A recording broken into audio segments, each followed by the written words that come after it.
नमस्कार। आज हम किसी नेता या पार्टी पर बात नहीं करेंगे। नहीं, आज हम बात करेंगे जमीन की, एक निर्वाचन क्षेत्र की और उसकी राजनीतिक अर्थव्यवस्था की। हम आंकड़ों और जमीनी हकीकत के आईने में चापागुड़ी की कहानी को समझने की कोशिश करेंगे। ये एक पूरी तरह से निष्पक्ष विश्लेषण है जिसका मकसद सिर्फ एक है, ये समझना कि शासन के लिए डेटा को कैसे इस्तेमाल किया जा सकता है ताकि राजनीति लोगों की जरूरतों के और करीब आ सके। तो हमारा सफर कैसा रहेगा? देखिए, हम इसे 6 हिस्सों में देखेंगे। ये सफर हमें समस्या की जड़ से लेकर एक ठोस समाधान तक ले जाएगा। हम चापागुड़ी की पहेली से शुरू करेंगे, फिर आंकड़ों की दुनिया में गोता लगाएंगे, इतिहास के पन्नों को पलटकर देखेंगे कि क्या पैटर्न रहे हैं, और फिर जीत के रास्ते की एक रूपरेखा तैयार करेंगे।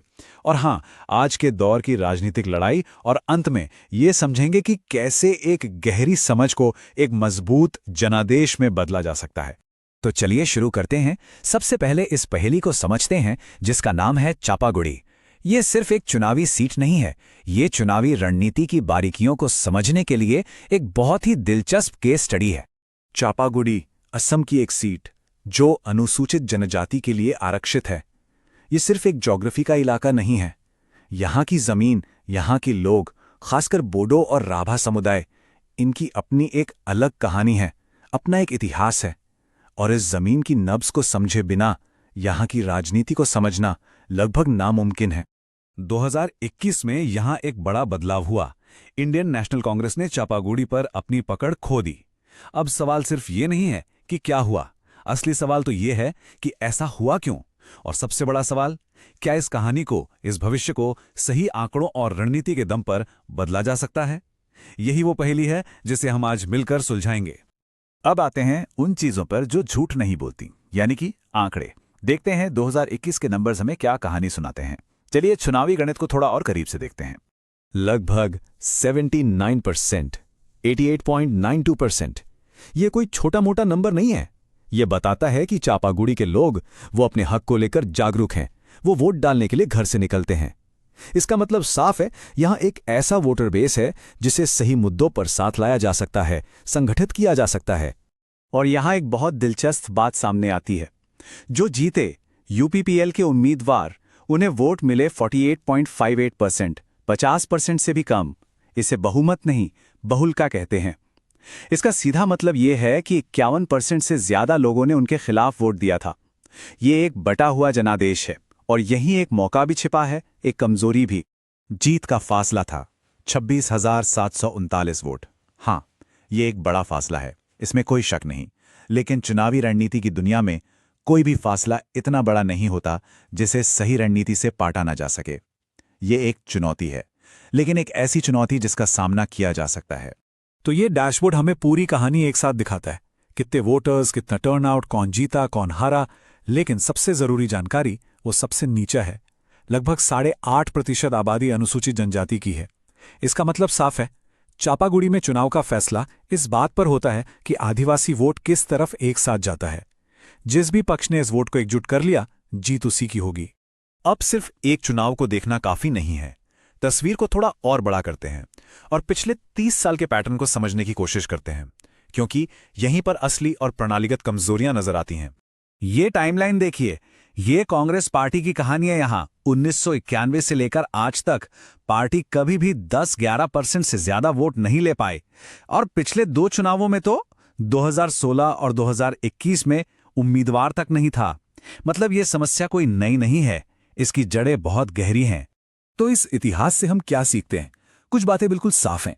1, यहां का जनादेश अक्सर बटा हुआ रहा है। 2, कांग्रेस का अपना कोई पक्का वोट बैंक नहीं है। 3, लोग वोट देने निकलते हैं, मतलब उन्हें मुद्दों से जोड़ा जा सकता है। 4, आदिवासी पार्टियों के गठबंधन ही हार जीत तय करते हैं। और 5वां, जो सबसे अहम है, विकास और बुनियादी सुविधाओं की कमी, ये मुद्दे बार बार उठते हैं। देखिए, ये आंकड़े किसी व्यक्ति को दोषी ठहराने के लिए नहीं है, ये सिस्टम को समझने के लिए हैं। और इस पूरी बातचीत का आधार एक ही होना चाहिए, हर वोटर की गरिमा का सम्मान और एक ऐसी सार्वजनिक बहस जो तथ्यों पर आधारित हो और जिम्मेदार हो। चलिए, अब तक हमने समस्या को समझा, अब बात करते हैं समाधान की। एक 4 सूत्रीय सिद्धांत जो जीत का रास्ता तैयार कर सकता है। हम इसे चतुर्मुख सिद्धांत कहते हैं। 4 चेहरे, 4 स्तंभ। पहला, चुनावी रणनीति। सरकार के खिलाफ जो आदिवासी वोट हैं उन्हें छोटे छोटे गठबंधनों से एक साथ लाना। दूसरा, संगठन, जमीन पर यानी बूथ लेवल पर टीमों को फिर से खड़ा करना और ऐसे लोगों को तैयार करना जो डिजिटल दुनिया को भी समझते हों।